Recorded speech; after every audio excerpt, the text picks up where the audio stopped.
This week on Induction Noise.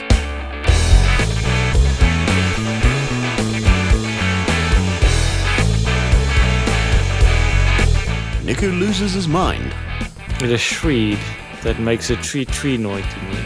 Neil tries his hand at stand-up comedy. I'll give you guys your laugh. And Andre desperately tries to save Alfa Romeo. Another week, another Alpha Rescue intervention.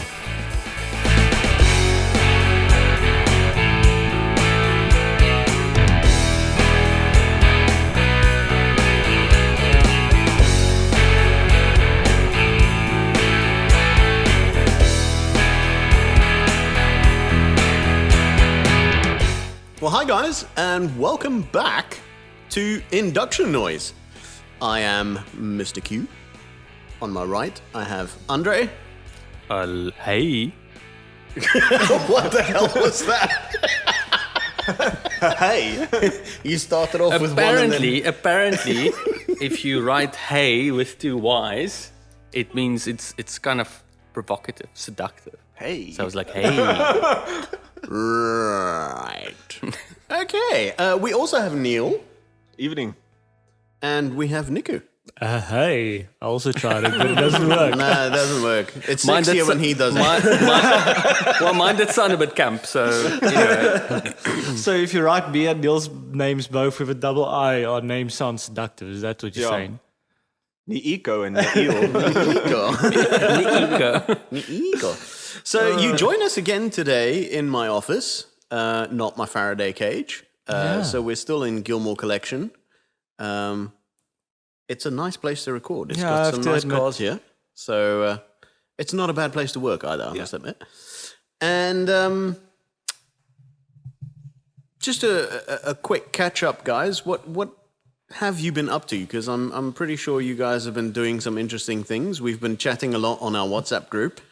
And I believe you two went on some kind of shopping stroke sexual excursion of some description. On a hunt, but no animals were killed. We are grinding. And you went hunting and ended up being the prey. Exactly. Yes, pretty much. I was a defenseless gazelle. Bumping and grinding. At the waterhole. Okay, you're going to need to give some context here. Yeah, so me and Neil went to the toy Neil fair. and I. Neil and I. Sorry, Mr. Both of you. So we went to the toy fair, and obviously, since it's not just in a little toy shoppy or whatever, it's actually all grown men looking at beautiful model cars, Hot Wheels galore. Was so waiting for that word cars to come out there because it sounded Red flags. very... Red flags are going like this. All grown men looking at beautiful model. It's like, oh. It's model toy cars. And trains. Yes, cost. and trains and, you know, airplanes or and whatever. automobiles. But anyways, we were there for the cars. Me and Neil picked up a few model cars ourselves while we were there. But to get back to the thing that Q is alluding to here is, as I said, I was a poor gazelle looking at beautiful toy cars. Hands behind my back because, I don't know, it just felt right because we're bending over the entire day to look at the cars so your back gets sore. And I just feel something soft and squishy in my hand all of a sudden. and at least it was hard. Oh, no. We're going to have to edit so much on We're this. going to edit so much out. So much. Bad. Yeah, so I didn't edit anything. But yeah, so basically it was a guy grinding me up, trying to look at the cars. That's what he was trying to do. So Nico was quite shocked. So we like, you know, we realized that this and the sort of model car sort of procurement, environment there's actually a lot of, funny enough, a lot of ladies involved in this too. So you get around these tables and it gets quite crowded. But with Nico's luck, they weren't grinding up against him. No, but they were there too. Ladies was going to nil. No. I mean, it was quite. There was a lady in a walker. like literally made way for us. Like, we're there inspecting Hot Wheels, and all of a sudden you have these people coming up. She has her own Hot Wheels. You're looking has her own Hot you're Wheels, looking at the Hot Wheels, and the hot granny comes up from behind. No. This is going so south. Can we just start this over again? Reset. So we both, what we're saying is like, it was, when you're in a crowded space, you accept that there's going to be uncomfortable body contact. We just didn't expect it to be in a town hall where you're there to buy model cars. And it was quite a intimate. It was quite an intimate gathering. affair, to do some shopping, and we were bullied quite with this sort of bumping and grinding out of the way. It's like you're at a rave kind of thing, but you were in a town hall in the middle of the day. We were lucky in the end, once it kind of like calmed down a bit. You're talking. The hysteria was over. Yeah. So once we kind of like contemplated going to the police station after what happened to us. Took 2 showers. Had to use some hand sanitizer. We actually talked to some of the guys selling, some of the die-cast vehicles, and it's quite interesting how there's, like with any sort of hobby industry, there's like people, there's rumors. This one like, scalps this one. This one came here, there were these little cars that were for sale here for 85 Rand. Now it's for sale there for 250 Rand. So there's sort of this sort of competition involved in between. Have they tried Discam?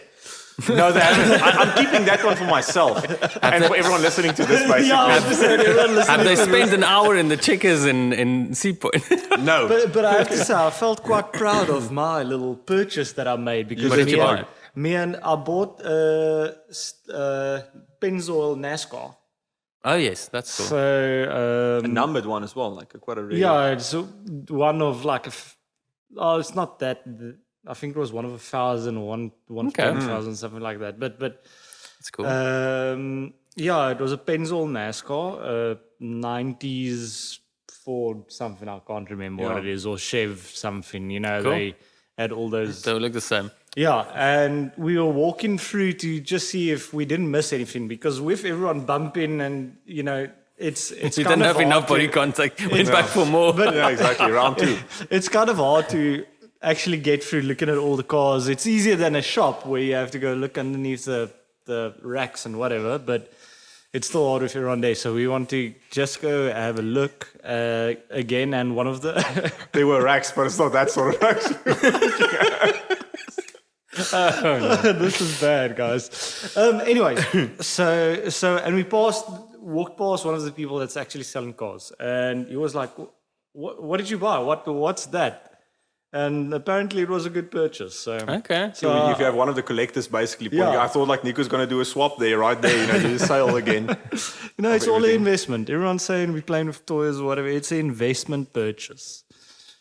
So, Like with all correlated. exactly. Yeah, obviously. Exactly. So, but that was fun. I enjoyed it. Then I'll go again. I'll keep my hands to myself this time, but I'll go again. Wear a thick pair of jeans. Sounds interesting.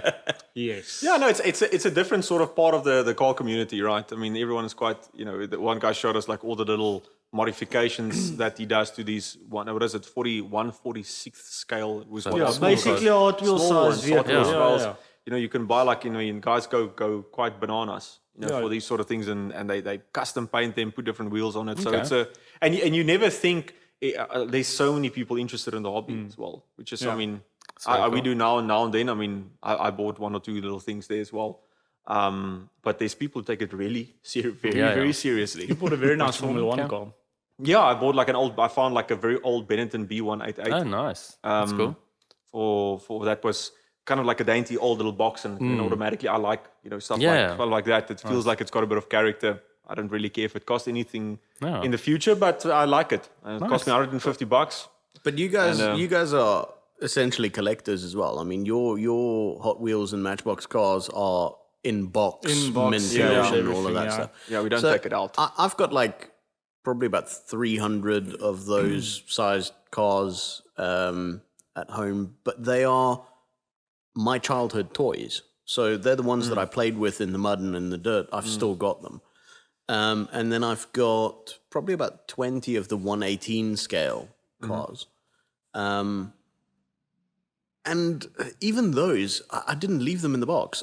I took them out because I like playing with the doors and opening things up and looking inside and seeing all the detail that goes into making those things. The funny thing is there's even some people who sell those ones that are open. And they ask crazy amounts of money for it. That was quite rough. So you must actually, like, the funny thing is you just go check out, like, there's people like some, that's rough, and the guy wants 200 rand for it. I'm like, it's probably it's a rare model. It's like maybe a Matchbox or something like that. That is, you bought. And it's usually the ones reason. that they made a mistake on or something that get really high value. But you also get the bullshit. So this one woman was trying to bullshit Neil of like, these cars don't come in a package. It was like the new range of Hot Wheels, the new, because every month they release like a new range. And it was one of the new range vehicles, but it wasn't in a box. It was in a Ziploc 600 bag. rand. For 600 rand for and I mean, I don't know. I think there's people who hunt these things, so it was one of the new generation, but I was like, I can't seem to think where you would buy them without a box. In a Ziploc bag. So it was quite So take out your cars, put it in a Ziploc bag and jack up the price. So it's some manufacturer. We don't know how it came out of the factory or whatever story she that was spun. It was stolen by a disgruntled employee in Taiwan. I do think that we have probably given our listeners quite the experience, the model car experience. So I mean, point. yeah, exactly. So maybe I'll throw another story just in case you guys want to edit a little bit around that one. Nope, I'm still not cutting it. So it's not rehearsed, clearly. Luckily, it's not just me this time, as you guys are also part of this whole thing with all the jokes. Today's episode of Induction Noise is brought to you by Harper Sports Cars. Harper Sports Cars is a company that I have had a pretty good working relationship with for a long time, but they've only joined us recently as a sponsor.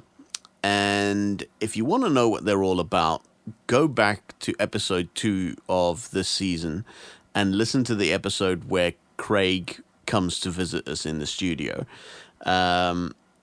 Because one of the things that we did that day that was absolutely just breathtaking was to take a couple of the cars that they've built up onto Clarence Drive outside Gordon's Bay and just give them a pretty good rundown.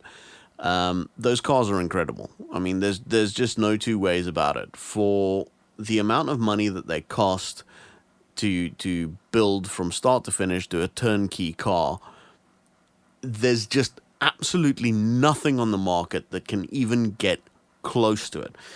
I think the closest thing I've ever driven to a Harper Type 5 or Type 6 was probably the Ariel Atom. It had a fairly similar sort of feel in how the car drives. And I'm not just saying this because they're a sponsor, but that particular Atom was perhaps set up more for track use than for road use. But certainly the Harpers I've driven are much better on the road than what that Ariel Atom was. And you can have a Harper for pretty much half the price of what you'll pay to get into an Ariel Atom of any description.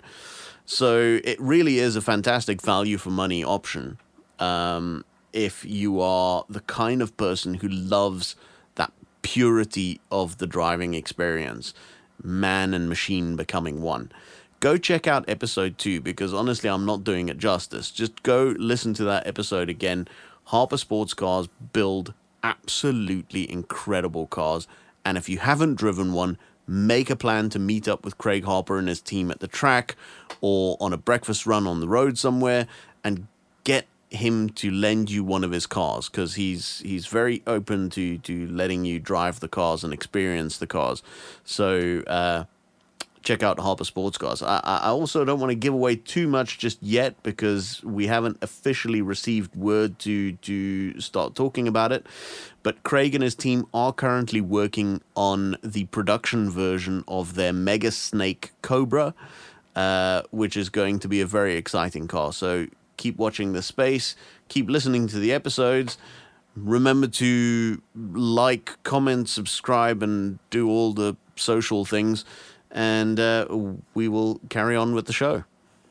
So, slightly not correlated, but I did the Cape Town cycle tour recently. But on the cycle tour, and bear with me for a second here, it is correlated somehow, I started quite late, and some of you, if you've been on, in any sort of sport, there's some sort of sporting etiquette, and the etiquette when you ride the bike in such an event is you leave a gap on the right-hand side for the faster guys coming through. But this is the first time I've ever found like how aggressive people are on their bicycles with one another to come through on the right-hand side. So I've come to the conclusion that right lane hoggers on the road are all road cyclists, basically, or cyclists in general, because they simply do not give way to one another. And I found myself on a few times thinking like, what are you doing? What are you doing? Why? Why are you shouting at one another? I mean, typically also you can probably, the typical cyclist need to transport his bike. So it's, SUV drivers. SUV, wagon, or bucky. Bucky drivers. I had this epiphany while busting my lungs out, basically going up Smithswinkel. And for the umpteenth time, I heard someone shout passing on the right, where I then wanted to very kindly remind them that you started way too late, my friend, to ride your sub-3 August. You should have maybe got an earlier seating. Not going to happen for you. While I was doing that's some what other I was going to say. I mean, surely that kind of thing, that kind of competitive red mist cycling happens at the front end of the field, not the midfield. You'd be surprised. You'd find the red mist everywhere. Yeah, it's everywhere. Like people get crazy in red mist when these sort of things. And I finished 504th, not 515th. So it was like, yay. Yeah, so it's quite. I was thinking along the way, what is the sort of and I had this sort of epiphany at one stage, okay, this makes sense. I'll keep this for a podcast discussion if I don't have interesting cars. So did you find yourself pedaling around Smithswinkel Bay and thinking, that guy drives a Land Cruiser, that guy drives a Hilux, this one's a Ranger but with a Raptor kit on it? 100%. Because he has a Raptor kit on his bicycle. There's there's definitely, and you see spotted by the cycling kit as well, if they live from the southern or northern suburbs as well. But I found guys, I found the antidote. Northern suburb is the Chris Willemse cycles in northern suburbs. Yeah, exactly. Okay. Yeah, passing on the right, basically. Coming through. But I found the antidote to this. I think we've got we have a between cars, car enthusiasts, and there's a common enemy we share actually. Yeah. And the one thing that cyclists despise are e-bikers, because you'd find yourself now on this event. So the thing is, I thought to myself, I must actually just strap my 125cc two-stroke engine on here and just ding ding ding the hell out of everyone on here. Moped. Because what they're doing now is you're going up and you're riding, and all of a sudden you see a 130 kilogram, 140 kilogram bloke going up Suikerbossie on an e-bike at 3 times at you, and you sipping can a beer. hear the frustration of everyone, where's your legs? It's a cycle race. It's not a motorcycle race. So we got our, I think as car enthusiasts, we maybe indirectly got our revenge by introducing e-bikes. And now they have to. It's like, now, it's not just anything motor propelled. Now it's right in your backyard, basically. So deal with that. But now you have to deal with e-bikes on your leggings and jorts and stuff. In the weird realm, I find myself enjoying some cycling now and then, being a car enthusiast and riding a scooter. I thought, I'll leave that for them to complain about. I'm not going to complain about that today. Andre, you get up to anything interesting lately? I did my first sim race. So I won't be reporting on every sim race that I do, but it was the first one that I've done in a year and a half. Is this the first one on your new rig as well? Yes. I was still getting used to it, but it was good fun. I normally, after a session of an hour or so, my shoulder hurts. Because of so I actually turned down the... Is that from the sim racing? You're getting old when you start telling your friends about your computer gaming injury. Yes. I was playing Golden Axe and I got it. Golden Axe. Blast from the past. So I mean, it's a big boy. It's 70 Newton meters kind of works the shoulders. So I did my first race in a long time.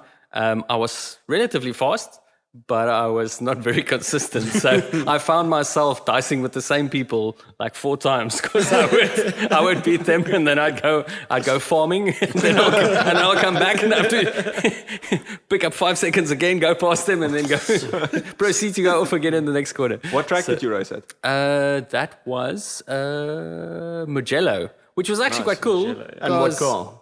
It was GT3s. Okay. And I was in a Lambo. So Nice. it's actually cool because it's the first track in Italy that I was actually on in real life. So I've been around that same circuit in a Ferrari 458 before. So it was kind of cool. But, on the sim, it's kind of cool, but you don't get, the one thing you don't get is the sensation of elevation. It's insane. Like the uphills and the freaking small mountains you go up, it's quite hectic. It's quite daunting if you're standing, you look up to where the road is going. Not just That's what a lot of people say about the corkscrew at Laguna as well. That's insane. I mean, that's like a story or two down. It's like a story down. No, that's... And on a sim, you just don't feel that. You don't see it. No. You don't get the same sensation of that. So that's one thing you kind of miss a little bit. But it was good fun. I think elevation changes and tracks just work, eh? Like, look at Laguna Seca, Mugello. I mean, Makes when we things visited interesting. Spa as well. Even Kyalami. Yeah. Yeah. Yes. But also, I mean, even the mountain passes and the roads that we drive, like Clarence Drive has a couple of places where you've got corners on crests of hills where you have to be sort of weary of the car unloading a bit and getting light at the top. It makes things a little bit more interesting.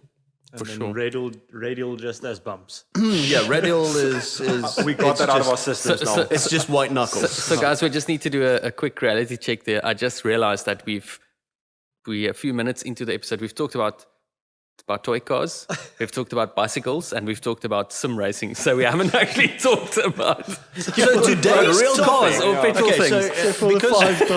Because Quentin get the us back on sexual track. exploits of Neil and Niku has gone on about. Recreational I think activities. What we're going to do is we were inundated with an email, but we're going to skip it for today. Are we all happy with that? All right. Why? We got a lot to get through, and we're 20 minutes in. So you know. Did we really babble on that long about? Yeah, you did. Toy cars. Luckily, you two are the editor. You two have to do the editing on this. Good luck. I think let's not read the email today. If you are the person who wrote us the email, You will get answered next. We apologize profusely, but we will get back to you eventually. Yeah, if we get around to it. We might not actually, but we'll try. Anyway, today's topic is take one, leave one. So each of us have picked 2 cars that are of similar budget, stuff that you might actually cross-shop with each other.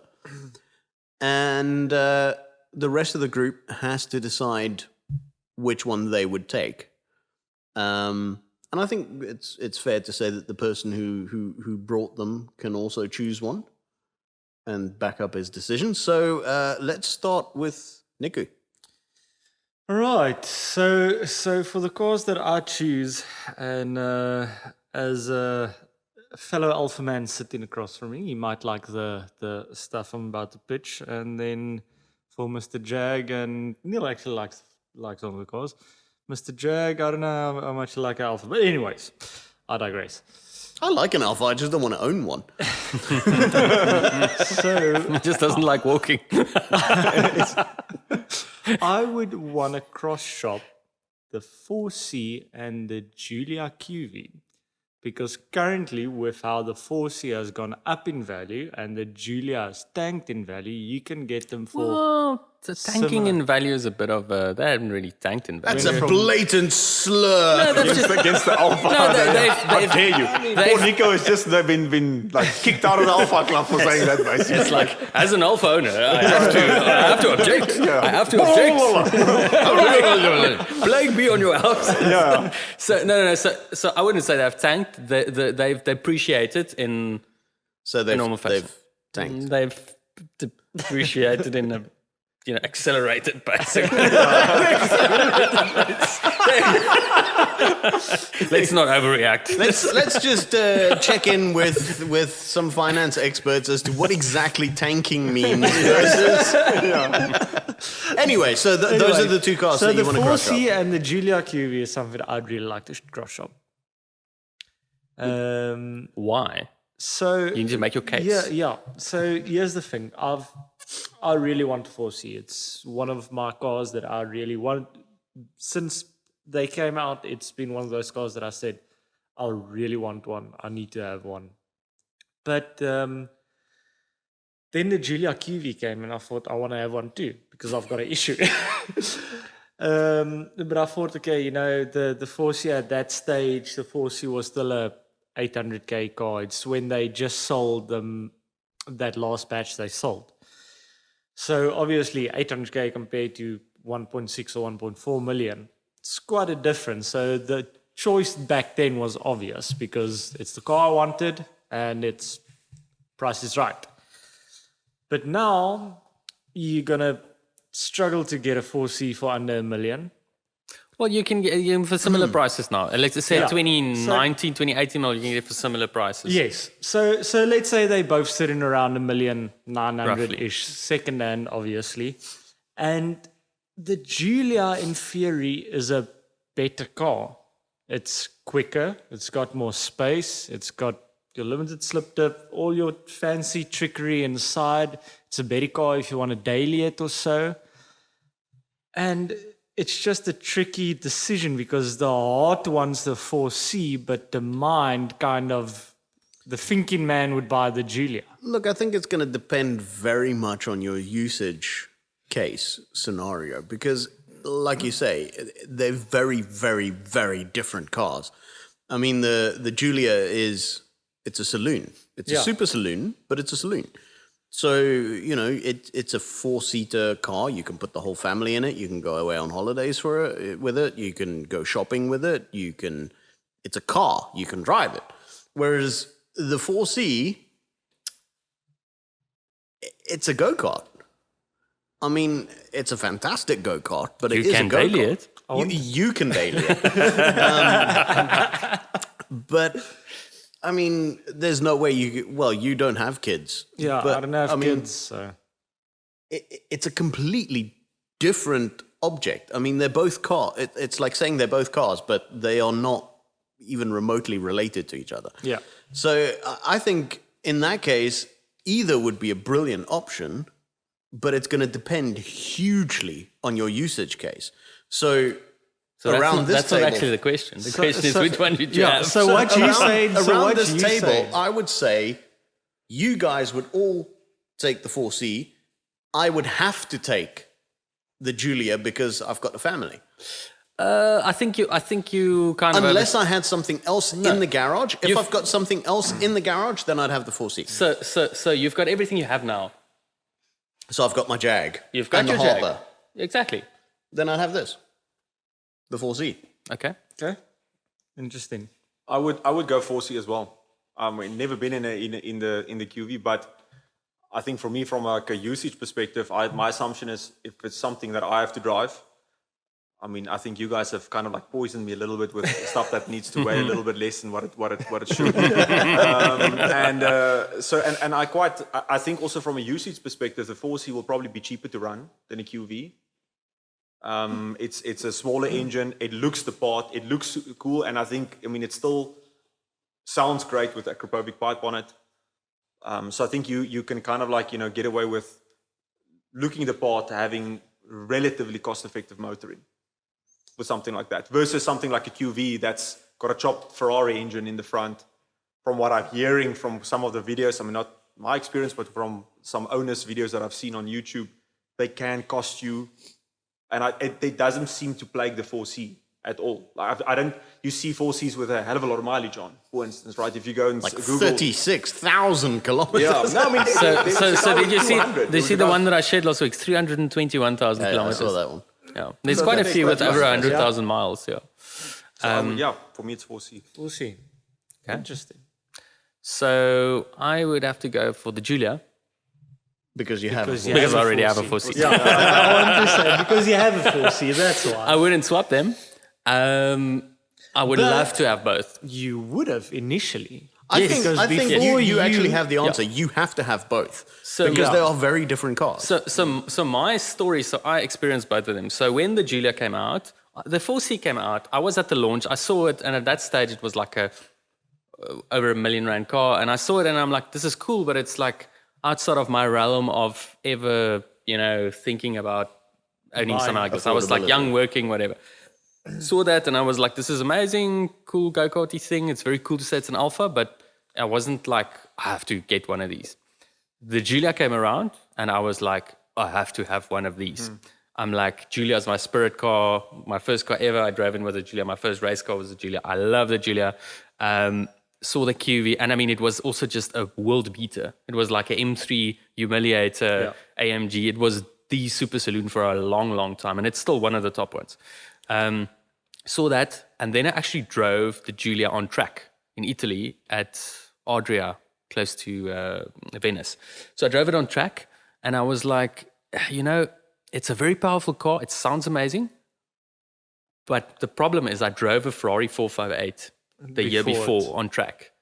And compared to that, so you're sitting low slung, it just felt like a heavier car. And it's a great super saloon, but it's a super saloon. It's a heavier thing. And I just missed that, being light on its feet. And so the 4C for me, just the feel of it, the driving feel of it, was just more my thing. And then it came around, there was a chance to own a 4C. I've never driven one before when I bought mine. I've never seen one in black. Yeah. But I'm like, cool, I'll have that, and I took it. And just to clarify, you had the 2-liter Giulia. You didn't have the QV at that stage. No, sorry. Yeah. So I test drove the QV on track, but I owned a 2-liter normal Giulia Super, which is also a fantastic car, that I then traded in on the 4C. On the 4C. So the 4C doesn't make, on paper, the Giulia is a better car. Yeah. Performance, much better performance. It's better around the track in terms of times and everything. But it's not about the figures. It's about how it makes you feel. Exactly. I was going to say it's technically better. Yes. But it isn't better. Yeah. Because at the end of the day, what makes it better is which one puts the biggest smile on your face. Yeah. And for that, the 4C, I think, is for the 4C, there's nothing you can put on paper that says it's better for this reason, although it's cheaper to run, whatever. But, there's not much you can put in the plus column above the other one, except for makes you feel like $1 million. That's it. There's no logical. At the end of the day, it's a feel thing, and it does make a big difference. Yeah. Neil, what cars have you brought to this discussion? I'll give you guys your laugh, basically. Which Nissan was it? I said, okay, so MK4, Supra or GTR? I thought you were going to say MK4 Golf. I was like, Supra or GTR, because there's always like this. And that we're trying to talk about cars that people actually want, right? So I put this on. I put this on the table because I know none of you guys actually like it, like either of them. Bit of a heavy discussion. Yes, engine-wise, I mean, it is iron blocks, high horsepower. Purrs. And it's, so that's why I tabled it. I don't think it's really sort of like stuff that we normally discuss here. And, forced, what would you guys choose? For me, it would be, I will always have, even though I wouldn't have Which either of GTR? them. Which GTR? So it's R34. Okay. So let's say like MK4 Supra, that sort of, or let's say the part of the collection that's completely overpriced these days, in any case. Yeah. I think they're completely overvalued. And frankly, I'd have an NSX, to be honest, if I was in the market for something like that. It's basically what's that movie? Fast and Furious. It's Fast and Furious syndrome. Yeah. Yes. Yeah. Is that a Supra? Yeah. Is that a Supra? So, for me, I've kind of got the JDM tendency on my side. I mean, me and Quentin was discussing... Suzuki Katana is not an option, by the way. Me and Quentin was discussing S15 earlier on. And the S15 is the 200 SX Nissan, right? It's the 200 SX essentially. So you got the S13, S14, S15, which is just like, it just grew. Newer models of the 200 SX. Just newer models, etc. And funny enough, with the Supra and the GTR, if you would have asked me this a few years ago, I would have said Supra, hands down. 2JZ. but I'm kind of over the 2JZ. It's just everyone's putting a 2JZ in everything. It's you close your eyes and you know how 2JZ is going to sound, which is great and everything. It's reliable power, what. But honestly, an If I'm RB26 purchasing sounds something- better. Yeah. Exactly. And for that reason alone, I would go R34. I would go R34 for the sound, for the theater that the R34 gives. Yes, it's four-wheel drive, so it's not rear-wheel drive and sliding, but for the visceral sounds and feel, I would go R34. Assuming both cars are stock, right? By today's standards, neither the R34 nor the Mark IV Supra, even in turbo form, are particularly quick cars. no, The they don't. R34 is quick. The Supra's not in stock form. I mean, even in stock form, the R34 Well, not is- quick it's- very quick by today's standards, but it's still a quick car. They're both still fairly quickish cars, but in their day. And I have always been very much opposed to the GTR because it's one of those cars where the technology takes over from the driver. And it's no longer you that's in control, but it's you telling the machine what to do, and the machine figures out how to do it. And to me, that's not ideal. But I've always thought that the R34 was a phenomenally good-looking car. Yes, in blue. In blue, That metallic blue. with the slightly sort of anthracite grey wheels. Yes.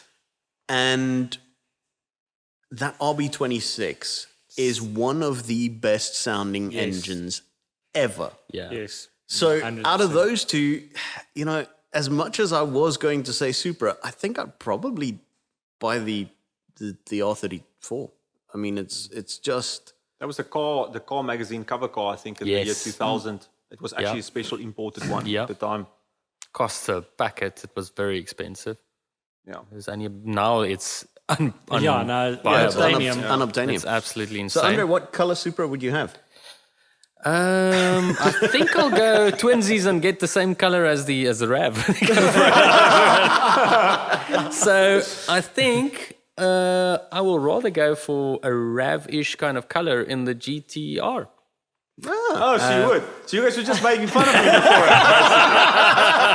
We're setting you up. Setting me up, basically. We just No, like so it. the Supra, the Mark IV Supra has always been overrated for me. It's never been like, I mean, it's the kids of today thinks, oh, it's such a fast. It's like, yes, if you built it to have 2,000 horsepower and spent like 2 million rand on it, sure.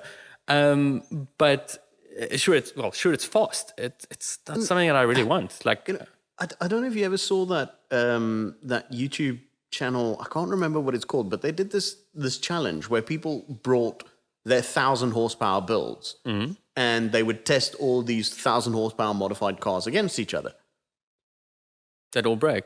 Exactly. It was the most useless show ever because half the cars didn't make it to the start of the challenge. I remember and none that. of them I made it remember to the that thing. finish. Yeah. Because when you take a car like that, oh yeah, you can build a 2JZ to 1,000 horsepower, but it'll do it once. What accent was that? It's like a Cockney kind of with something. one of the many British dialects.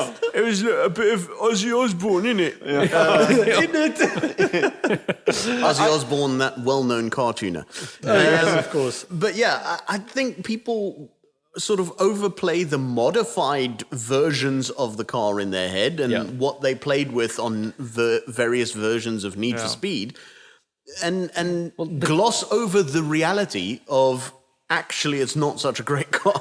Well, the kids of today think that a Supra is a very fast car, but a stock Supra is not. No. It wasn't even in its day. It was a relatively fast car, but it wasn't even a fast car. I mean, it was BMW M3 kind of performance. A completely stock modern day GTI Golf would outrun a Supra by a mile. It would be very similar from a robot to robot kind of thing. Modern ones. I mean, I think like a lot of them were. I mean, I don't know what sort of the 1990. I mean, for 1994, when this Mark IV Supra came out. I mean, if you think about the R34 GTR came out a little bit later. 95. But they were. It was just after it. No, that was the R33. R34 came out in 1999. only. Although the Sure. MK4, the R33 was in the early 1990s. MK4 Supra, I think, was launched 1994, 1995. But the R34 was 1999. Was launched. Supra was 93 already. Yeah. Supra was definitely earlier. Definitely. You might be right. It was quick for that time, for 1993, because I remember, It was quick someone will at correct. the price point. It wasn't Yes. slow, but Yeah, but yeah. it's not like, it wasn't like supercar fast. I think it was fairly comparable. They did compare it to like the Testarossas and stuff like that. Yeah, It but was- Testarossa was... Yeah, because it wasn't fast, Slow, right? It wasn't that fast in a straight line. Yeah. But I think like for me, from back then, I think they've kind of like, and everyone for like the JDM sort of culture, they forget about the R32, the R32, which is this sort of world-beating touring car of Yeah. the time. More successful on track, actually. That was the original Godzilla, wasn't it? Yeah, I mean, and that I mean, I'm speaking under correction, but there was a lot of Nissan actually modeled that on the Porsche four-wheel drive system, if I'm not mistaken. They used that as their sort of test bed, of their sort of like the reference. They for building, copied that kind of thing. for the R32, and I would probably have something if I had to have something from that era. I think the R32 has got a lot more sort of racing nostalgia. Yeah, I wanted to What say you have concluded is that the car that you would choose is not one of the two that you've brought to the table. I would, if I have to, Given the choice, I would take one. My own game, it would be R34. Yeah, so Something like a spec nerd, the last ones.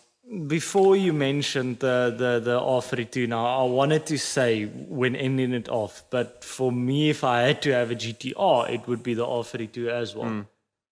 I'll have a R34 in blue. Yeah. You know why? Because your RAV's blue.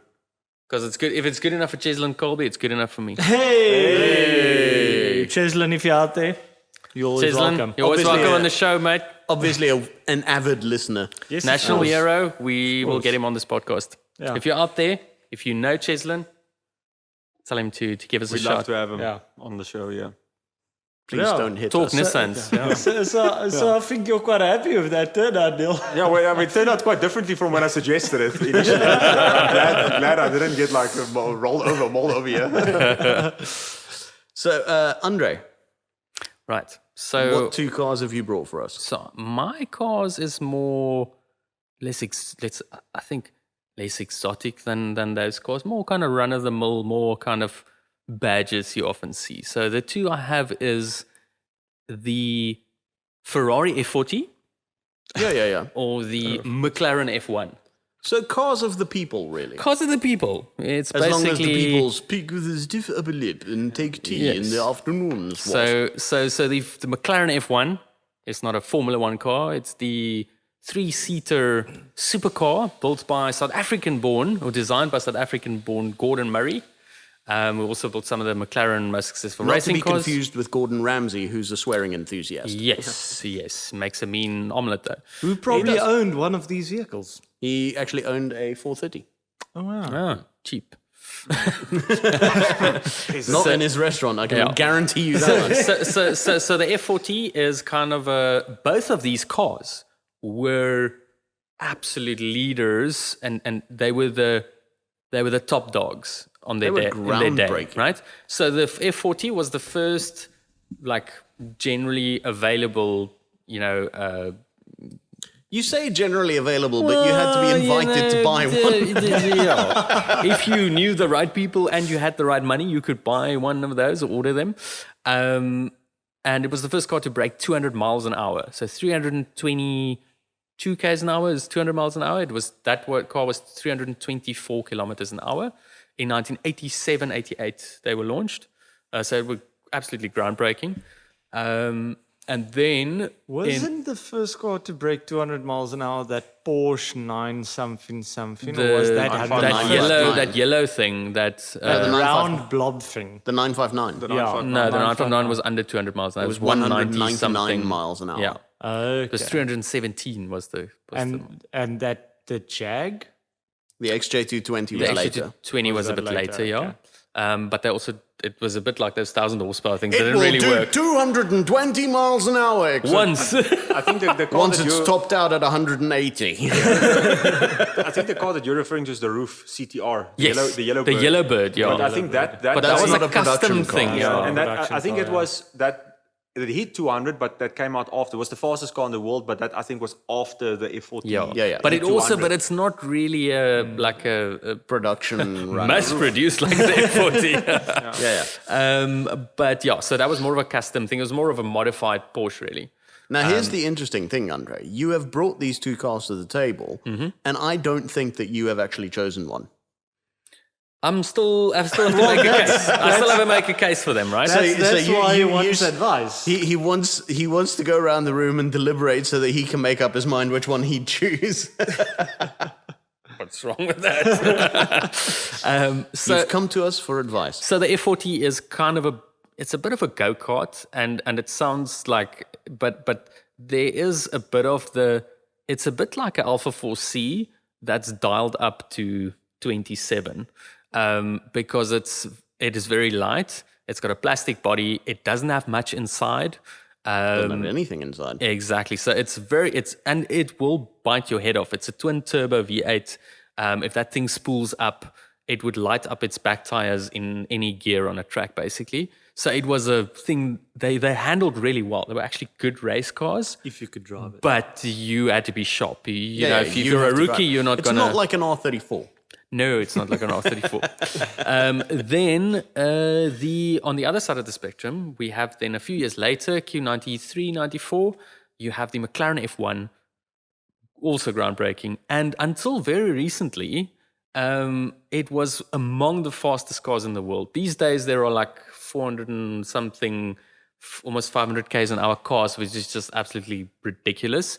But for a very long time, the top end they got on those McLarens were like 370 something, almost 380. Stupid, yeah. For a normally aspirated, I think it's a 6.7 liter or something. It was a big engine. It's a 6 liter? It's a 6 point something liter V12. It's a big engine, 467 kilowatts, normally aspirated V12.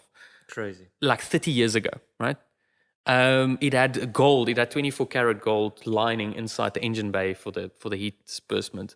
I heard somewhere that, like the Bugattis or some of the first Bugattis, they actually didn't really make money off the cars. No, they didn't. It cost more to build them. I actually listened to a podcast the other day where Chris Harris was chatting to the bloke who used to try and sell McLarens.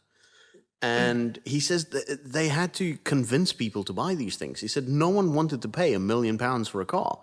And they ended up giving them away at cut prices or packaging them with the race car, the GTR version. So you buy the whole experience. You buy the GTR and you get the road car for free so that they could get rid of them and get the numbers that they promised they would make. But they couldn't sell the damn things. And now the values are just absolutely off the charts. Hundreds of millions of rands. It's absolutely off the charts. And Rowan Atkinson smacked his... Twice. On a few occasions. So the F40 was also raced successfully in different series. But it was always more of a road, kind of a magical thing on the road. The McLaren was raced, the LM version was raced at Le Mans, won its first time out at Le Mans, which was won its class. Insane racing pedigree. So One overall. yeah. So it's an insane car. So and it's a 3-seater. It's actually a usable car. It's got proper luggage trunks. It's a cool thing. Story behind that race car, the Japanese owner, Uniso Clinic, is actually quite interesting. So anyone is like, you must go read up on it and what the agreement was between him and McLaren to go when they wanted to go race it, because they never built the F1 for racing. That was never part of the program. Yeah, It's kind of it wasn't planned. I want to go race one. Let's make it happen. That's awesome. So, what do you guys have? These are the two things. Why would you not compare the F50 to the F1? It would actually be a good comparison. Do you want an F40 or an F50? So here's the thing with the F50. I think the F50 was the F40 shattered the F50, even though it was, because the F50 was almost like, it was more like the McLaren, where I'm not saying the McLaren was easy to drive. I'm just saying it's an easier car than the F40. Much easier than the F40. With that turbo of the F40, it's, you know, so the F40 was kind of the Widowmaker.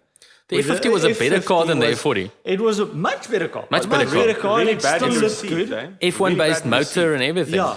But here's the other it interesting was thing. just- People go on about the F40s as being these fantastic collectible cars and blah, blah, blah. But now that people are starting to collect the entire series of the Ferrari Halo cars, they've suddenly realized that the F50 is much production rarer. number on the F50 is much, much less than on the F40s. Yeah. So the F50 values are now Much higher. going Yeah. bananas. 100%. So the F50 is just a car. Okay. But for the purposes of this discussion, F1 versus F40. Which would you have? So the reason why just to answer your question, the reason why I'm comparing those two is they were both like absolutely ultimate halos. smashing the first 200 miles an hour car, the first 220 or 230 miles an hour car. 240 when the something miles F50 an came out, the McLaren was overshadowing it Yeah. in a big way. It was just So decision for me would be the F40. Just because of the same answer as the Giulia versus the 4C. it makes no sense, but you want it. makes it. no sense, but you want it. It's a car that's when you get out on the other side, you're gonna be like, thank God, I made it. You know, it's so yeah. For me, it's the F40 because it's just something silly and exciting. My heart says F40, but I think I'll probably go F1. I'm a Ferrari guy. If it goes McLaren versus Ferrari, I'm Ferrari through and through. But there's something for me about what the F1. I'm a sucker for like 90s and 2000s race cars, and there's the few of the clips of the F1 racing at Le Mans or whatever the British what is it, the BPC they called it, you know, where they race all these FIA spec sort of LM race cars. And that coupled with the fact that I think Gordon Murray, who designed the car to be driven, actually, that was his sole intention. He said, I wanted to make something that you can drive every day. So I remember I was actually listening to a podcast where he said, like, he was quite like, the fact that the values have shot through the roof means that people are not able to drive them every day. It's actually anymore. a bit sad that they've gone up in value. And that's why he then, when he built Nike's new, the T50, which is kind of like... Which is why he made it astronomically expensive, I suppose. Yeah, well, I mean, maybe for people to drive it, but I like the fact that it's that he has that sort of, that it's made to drive. It's not just some you know, sort of very sensitive thing that you can. It's made to be driven, and you can probably drive it Look, every day. having said that, have you seen the maintenance bills on an F1? Yes, yes. I mean, look, we're talking here an Obtainium, basically. You can use it, but you can't afford it. Yeah, I mean, if you go and look at someone like Jay Leno, who actually uses his F1, and what he spends in maintenance on that car, they are just No, they eye-wateringly are expensive mind-numbingly to expensive. keep going. I remember even in those days, like in the 90s, the kind of bills. I mean, I don't know what it was. It's probably what I pay for oil service on the 4C now. But in those days, it was like absolutely mind blowing. It was like you could like buy like half a house for a full service. And it's not just servicing and maintenance. Almost every single mechanical component on that car times out. So even if you don't drive it, you have to replace the brake pads every X number of years. It's You have made to replace for- the fuel tank X number of years. Speaking of fuel tanks, the bladders on the F40 is I mean, also It's got a something. bladder in it, the F40. It's got Yeah, bladders, it's got and if you bladders. don't replace them, the thing goes up in flames. No, it's just minor inconvenience. Yeah. Simply because in this discussion and in this context, money is obviously no object. Exactly. Like you said, I'm a Ferrari guy through and through. I've driven a couple of McLarens, and they're great cars, but they just don't speak to me the way that a Ferrari does. And for that reason, I would have the F1. Because that is just a phenomenal piece of engineering. And It's beautiful. It aged. I mean, it's like have you ever watched those video clips of those things getting hammered around the track? The induction yes. noise from that yes. V12. It is just, it's a biblical thing. It's And the perfect supercar, if we really I wish I could speak to someone firsthand who's driven one, because if you listen to interviews of people who have driven them, it's an easily drivable car, and it's not intimidating. It's a bit like when we drove the Harpers the other day. It's a car that you can get in, you can confidently hammer on it, and you can dance with it. You can make it move under you, which is But funny you should say that, because when you mentioned, like, you know, it's very important to Gordon Murray that the car must be usable, it must be sensible, it must be a well-rounded package. And that's very similar to Mr. Harper's philosophy, right? Yeah. That he wants a Harper to be easy to drive, and, like, you know, things shouldn't, where you've got Ferrari, like Enzo Ferrari was more like, you know, it almost has to have some things that make it inaccessible or like too difficult to drive. And Exactly. Enzo Ferrari was like, I built this car, you will like it. Yes. Well, he wanted to go racing. If you don't like it, then buy an Alpha. Yeah. But I'm a bit torn on that, because my philosophy is that the cars need to have some flaws. I'm one of those. It can't be too perfect. What the McLaren's got going for it is It's perfect. basically everything. The styling, You don't like it? no. It doesn't. It's not as emotive as a Ferrari styling.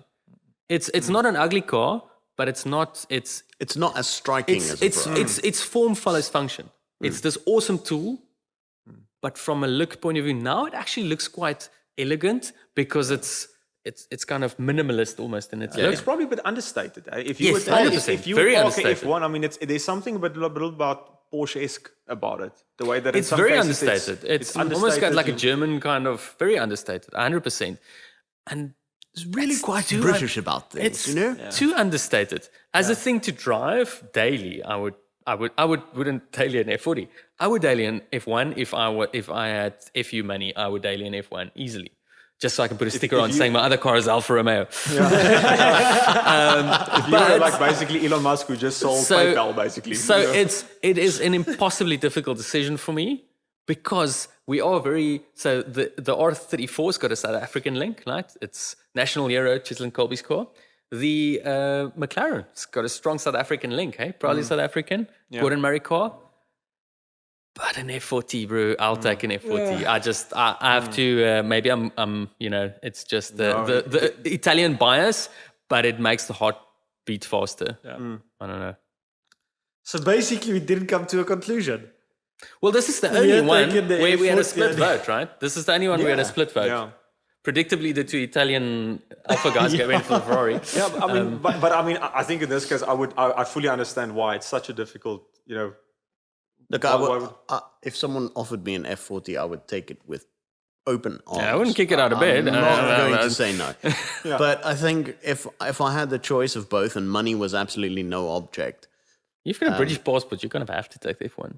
Right? nah, I mean, I would take the F1 just because I think it's phenomenal. It is. But even if I had to purchase it or didn't have to purchase it and then have to maintain it, then I'd rather have the F40. Yeah. I would Because the F40 is not going to be a cheap car to run. If you buy the but it's F1, gonna it's the be- cheap car to maintain it. You know? Comparing with things. I must say, like, Compared to an F1, I think it's going to be a lot Yeah. less. There's just for me, and again, from the racing side, one version of each of them that tops it is the F40 LM. Yes, the with two the clear LMs. light and the LM of the McLaren. Yes, I think they yes. just They elevate that. just elevated. Yeah. Like, and they both had this 5-spoke sort of rim, this racing wheel design. So it's like, Yes. that's just Speed it. Like lines. the Inkai. I think it was speed lines. Inkai or speed There's line? five Yeah. spoke. Anyway, White 5-spoke wheels. so you brought two of the most expensive JDM cars money can buy. You brought two of the most expensive Alfa Romeos that money can buy. You brought probably the most two of the expensive. most expensive cars that money can buy in general. I have decided to go the other way. I am a man of the people. I am. You don't pay your bills. I don't pay my bills. I drive a Jag. Sometimes there's a bit of an issue with the wallet, you know. So I've gone for Toyotas. Two different Toyotas, Okay. both with GR badges. GR86 versus GR Yaris. So basically, what a 4C used to cost, but it's a car of the people. Pretty much. Just So, saying. so there is a lovely looking 86 here. So you're talking latest model, right? Yeah. Yeah, Yeah. Latest. So there's a model. nice 86 is what, 170 kilowatts now? I have no idea. I think it's about 174 or something. 170 something, which is between healthy 170 and 180. which is healthy for like a for a daily kind But of thing. crucially, it's got more torque than the old car.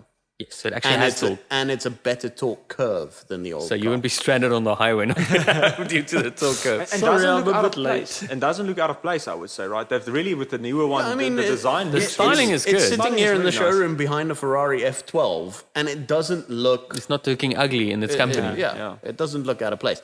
A Yaris, on the other hand, even a GR Yaris, might look a bit.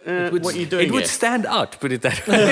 Whether that's a good or a bad They thing. could have done a lot more with the interior of the GR Yaris, hey? Like that dashboard. I mean, that's the thing. Like, it's a GR Yaris. If you and Talk I don't know about if the you've new seen one with the weird Well, also just the dials. I think they could have put a GR logo or something at least on it. If I'm not mistaken, it's just stock. But you're right. The new one is even worse. The new one, I made the dash very ugly. It's got this weird square thing on it, and Strange, yeah. icky. Well, for me, I've visited you quite a few times thanks to some issues with not the Alpha.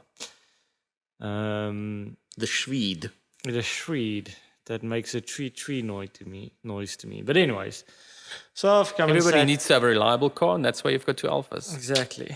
So I mean, I'd usually drop my car off and come sit here and work, and I tell you every time, that 86 just looks brilliant.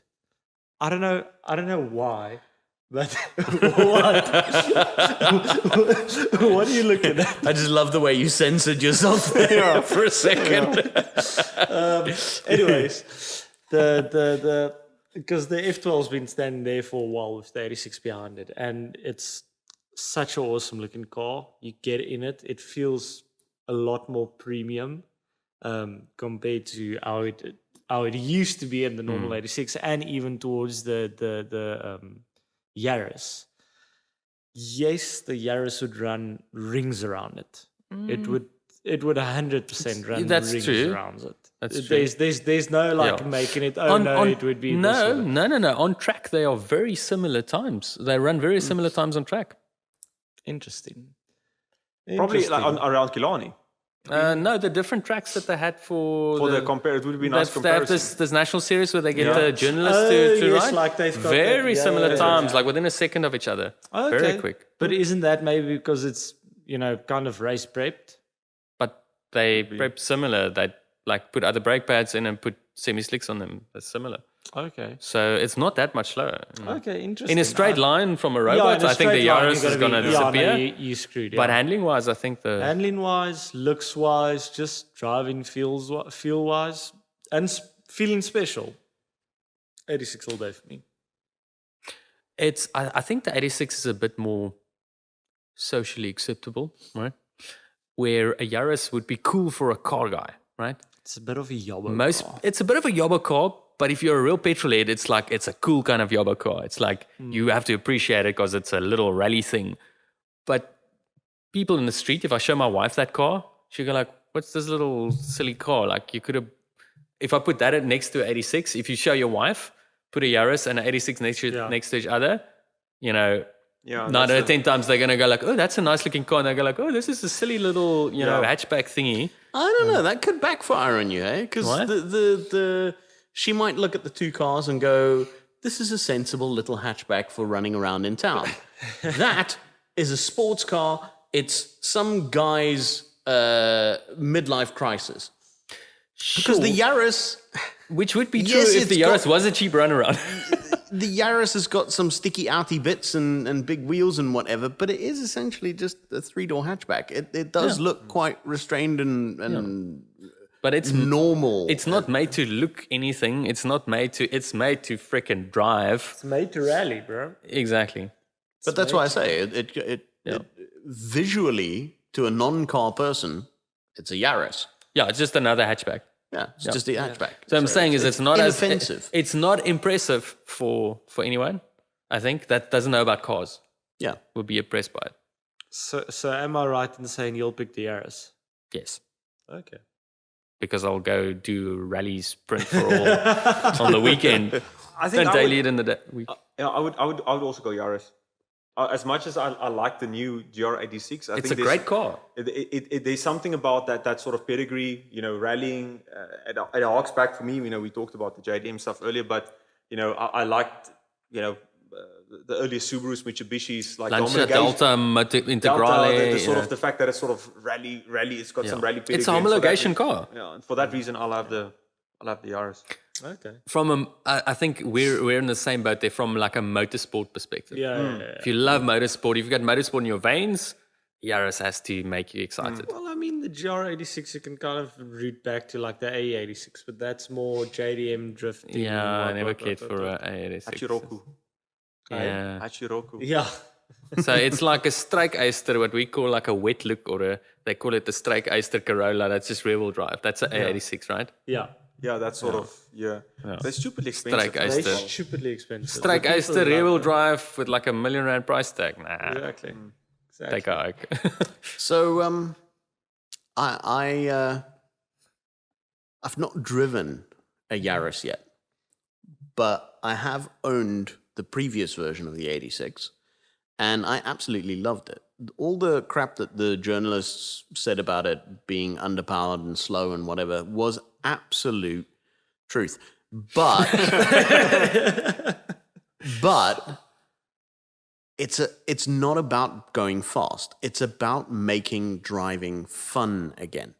And I don't think there was very much at the time, and even now, I don't think there's anything out there at a reasonable price point that makes driving fun like the 86 can.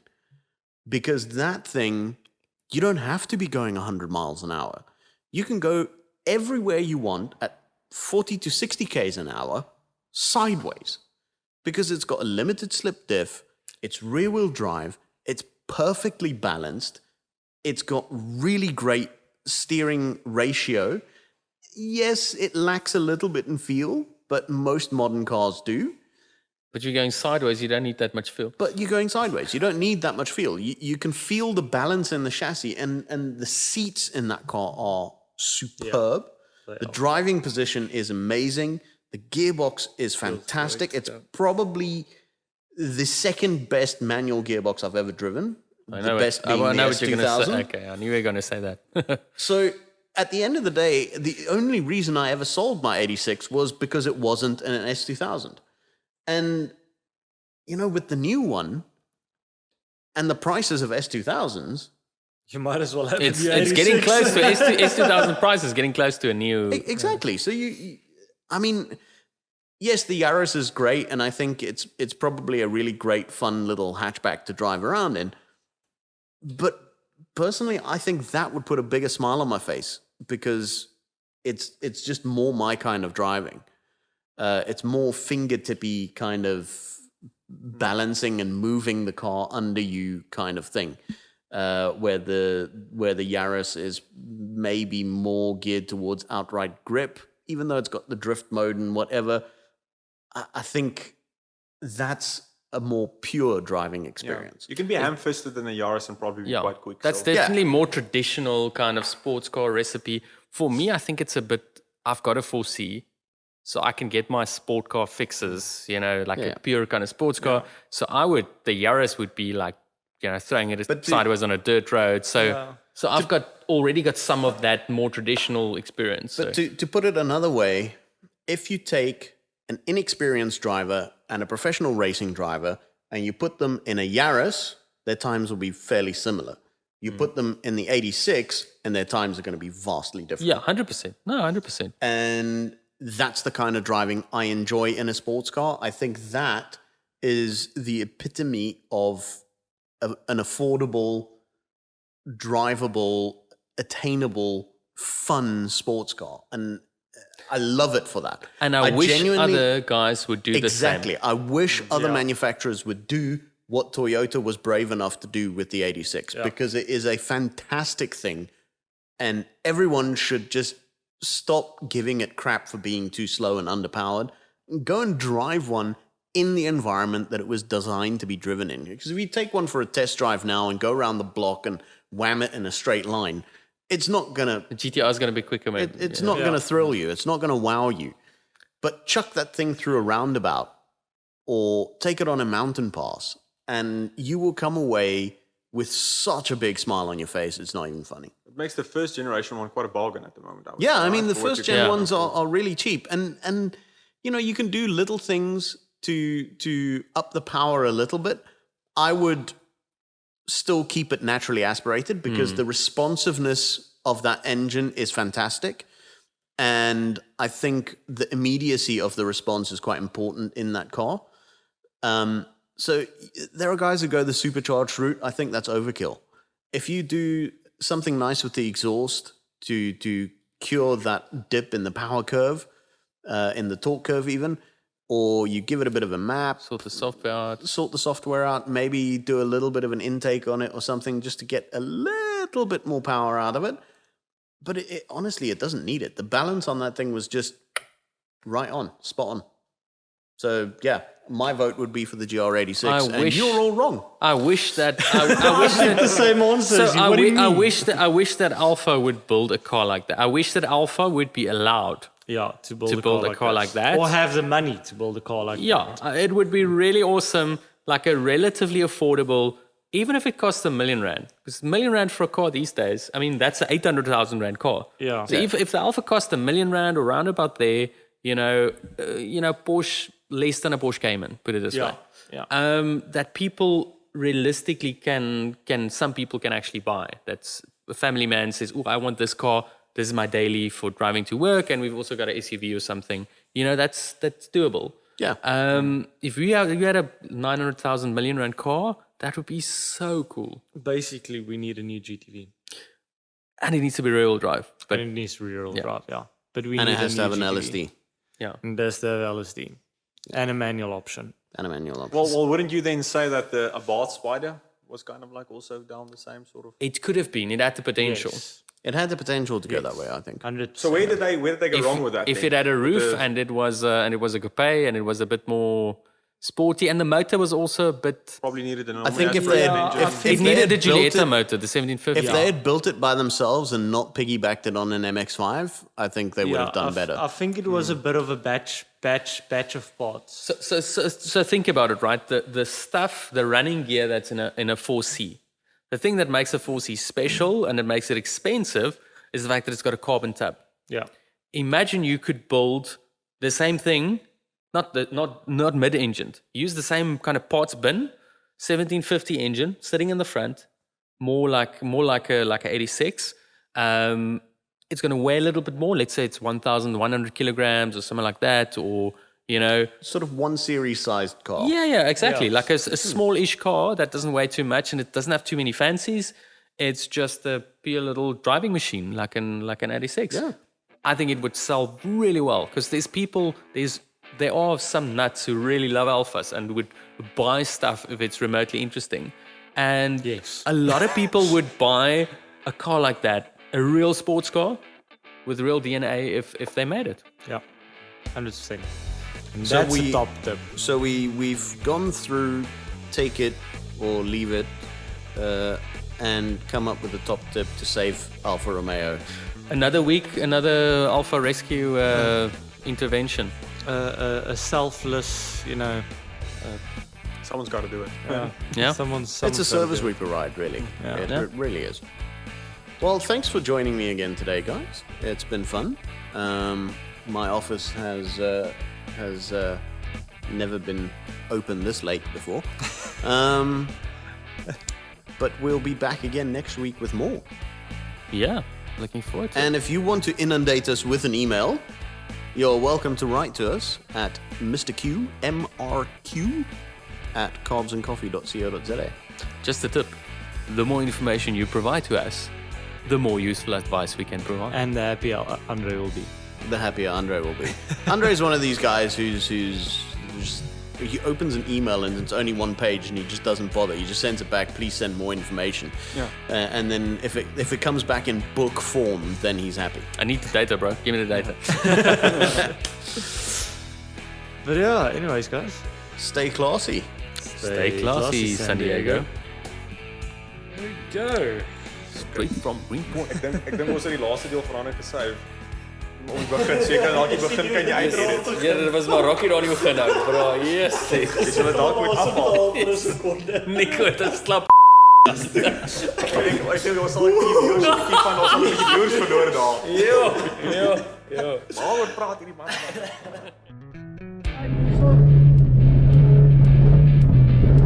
En dan onthou die bumps, very bumpy, hè? Dan nog more se vuur weg.